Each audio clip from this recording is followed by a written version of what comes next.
10 minutes of what if nothing is real, to chill to. The simulation hypothesis. Imagine waking up, and nothing feels real. The walls, your hands, the morning light filtering through your window, it's all there. But what if it's not? What if you're in a simulation, and none of this exists beyond code? This is the simulation hypothesis, a modern philosophical and scientific proposition that questions the very nature of existence. In our search for truth, we stumble upon a possibility more unnerving than any dream. We may be inside a program. The idea was popularized by philosopher Nick Bostrom. He argued that if advanced civilizations have the capability and desire to run ancestor simulations, high-fidelity replicas of their evolutionary past, then it's statistically likely that we're living in one of those simulations rather than being the original biological beings ourselves. Just as we simulate worlds in video games, future civilizations may simulate consciousness, and we could be those simulated minds, unaware. If this is true, everything we see, feel, and believe is artificial. Our emotions could be algorithms. Our choices, predetermined. What happens to love, to pain, to meaning in a simulated world? Does a fake sunset still move us? And if the simulation ends, would we know? Or are there glitches already, déjà vu, coincidences, the feeling that someone, somewhere, is watching? Take a moment to reflect. If this reality is a carefully constructed illusion, what else might not be real? Let's step deeper into the void. The brain in a vat. Close your eyes and imagine you're not in a room, not in a city, not even in a body. You are a brain, floating in a vat, wired to a supercomputer feeding you every experience you've ever had. Sounds absurd? This is a classic thought experiment in philosophy, and it's designed to unravel your trust in the senses. The brain in a vat scenario challenges the foundation of empirical knowledge.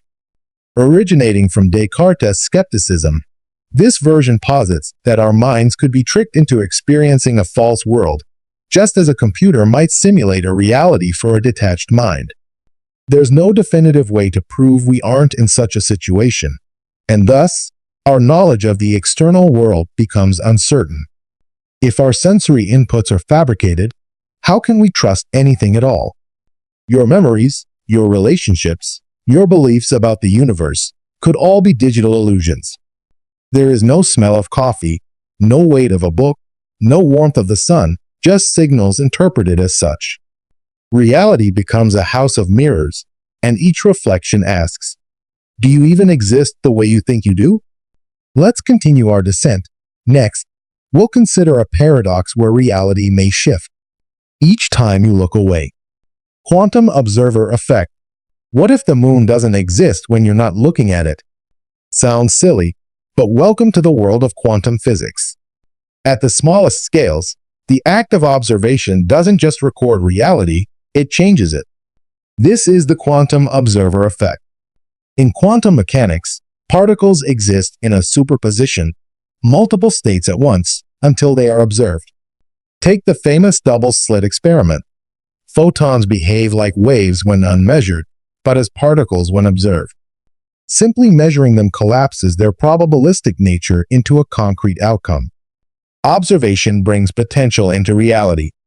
Does this mean reality requires a viewer? Without consciousness, does the universe exist at all? Are we not just seeing reality, but participating in its construction? In this strange model, your very attention becomes a creative force. But if things only solidify when we look, what lies in the spaces we ignore? Perhaps the world blinks in and out of existence with each breath. Now imagine a scenario where reality rewrites itself, constantly, secretly, every time you change your mind. Solipsism, the self as the only certainty. You've heard the phrase, I think, therefore I am. But what if that's all there is? What if the only thing that truly exists is you?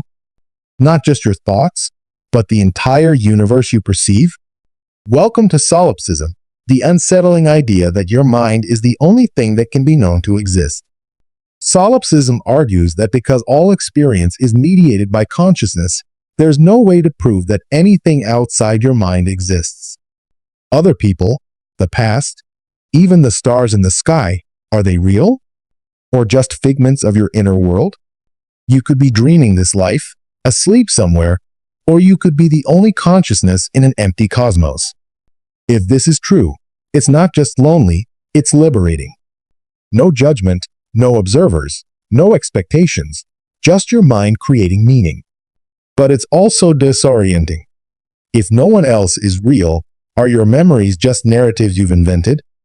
Could this very conversation be a part of your own subconscious, whispering in the night? Let's now drift toward one final idea. What if this reality never began? What if it's all just a dream that never ends? The eternal dream theory. What if you've never woken up? What if this life, from your first memory to this very moment, is just part of a dream that never ends? This theory invites us into a metaphysical fog, the eternal dream, where consciousness floats freely, inventing identities, histories, and worlds. Some interpretations of Eastern philosophy, like Advaita Vedanta, or even certain Western metaphysical models, suggest that life is Maya, illusion. Consciousness, they say, is dreaming itself into existence.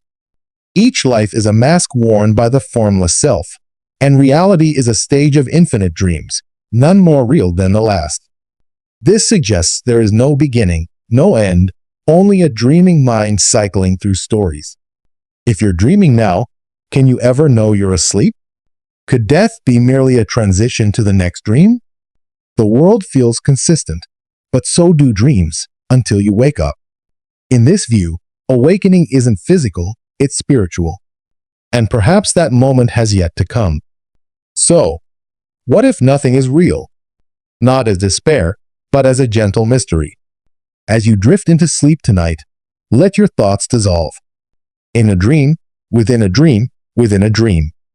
And somewhere beyond the veil, something watches. Or maybe, nothing at all.